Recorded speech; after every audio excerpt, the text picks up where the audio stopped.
What's going on, guys? PepperBelly here. And you're probably wondering, hey look, it's another Chivalry video. It's been a very long time since I've made one, and the last one I actually made was pretty much debunking why this game has suddenly turned into a steaming pile of poop. And I went into depth with that and why I was not very much liking the direction that this game ended up going in.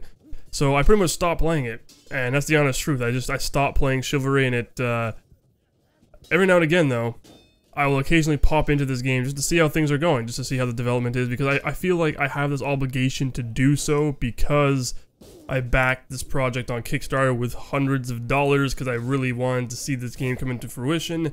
And you know, my name's in the credits, and I helped to get this game publicly, or aware to the public, or getting the public's awareness of this game by basically making videos during the beta, and that's pretty much, I was the only YouTuber at the time doing that. Which, you know, I've always said I take pride in because it got me pretty much to where I am now. Now, unfortunately, the game went through some development hurdles and it just got a little bit worse because, unfortunately, they decided to make it more casual and less skill-oriented, and that's what kind of made the game obviously turn into something that wasn't as enjoyable because skill no longer was a real factor. They basically just lowered the skill ceiling and it turned into more of a casual game. Now, there's nothing really wrong with that, it's just it kind of sucks whenever it's a game that used to be all about skill, and it changed. And then suddenly it's like, you know, I'm totally fine with changes to games that enhance the experience. For example, Arma 3. I'm all for the swaying and the fatigue system that's in place, even though a lot of people really hate it. But I'm just that guy who's like, suck it up, this is the way it really is, and you should just learn to adapt and overcome. Now, you can obviously say the exact same thing to me in terms of this game, right? You can say the same thing to me like, oh yeah, you know, you may not like what they did to it, it's more casual, but you know, suck it up, right?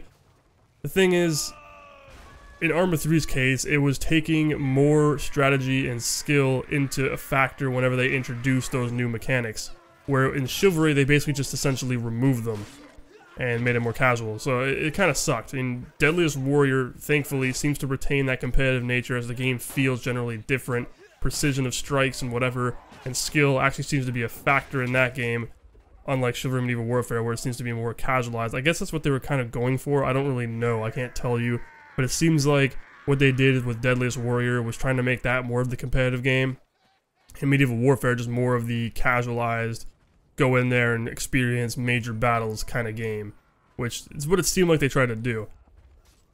Regardless, Chivalry did go through some major updates lately, and they look, for the most part, really nice. Like, the main menu, I was really surprised when I saw it. I loaded up Chivalry for the first time in months. Almost a year, actually. It's been a very long time since I touched that game. Whenever I looked at it, I saw the main menu, I was like, holy crap, I am pleasantly surprised, because Deadliest Warrior redefined the menu and made it a lot better.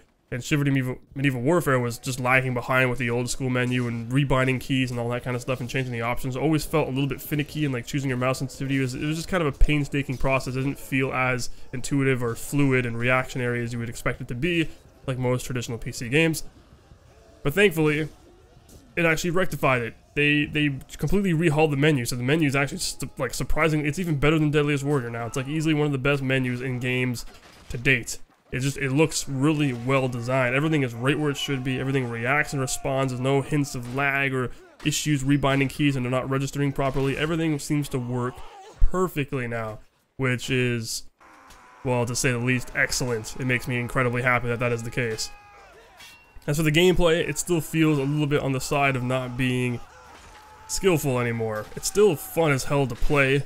You know, there's no denying that. The Chivalry will always be a very fun game, but it comes at the cost of frustration and anger at times, which you cannot avoid. And basically, if you go into this game with a mindset of like, I'm gonna just be ridiculous and retarded and play it just for the sake of having fun and being silly with it, you'll have a better time than trying to be competitive. If you're trying to be a competitive player like me, I'm personally a very competitive player. When I'm playing a game, I tend to take things a little bit too seriously at times, depending on the game I'm playing, you know, and I want to win. I don't like losing, right? That's just in my nature. I'm a competitive person. You know, it's the same thing with sports and games. I'm a very, very competitive person. I always have to come out on top. And if I lose, it's like, not the end of the world. You know, I also am kind of I would say a decent human being that I can lose and be totally fine with it if I'm bested. But when I lose because of problems with a game, then I get really pissed off, and that's what Chivalry's problem is, because there's a lot of times where it's like, I clearly shouldn't have lost that battle, and I did because of bullshit issues that have yet to be resolved in this game. Example, blocking with shields. That stuff is yet to be completely fixed. Like, there's so many times where I'd bring up my shield and the guy's sword would just, like, slow motion go through my shield and kill me. And, you know, it was incredibly frustrating. You're sitting there like, why is this happening? Because that is the worst thing ever, like your shield. But they get through it. Something else I noticed, too, is kicking now. For people with a shield, I wanted to make sure I really knew what the hell was going on, so I was constantly testing it and vividly seeing other players do it as well to really come to the conclusion that that kicking with people that are holding shields, so it's like, you know, when you're breaking their block, basically, so the guy has a shield up, you go and kick a shield that exposes them, you can attack them, that has been severely overpowered now.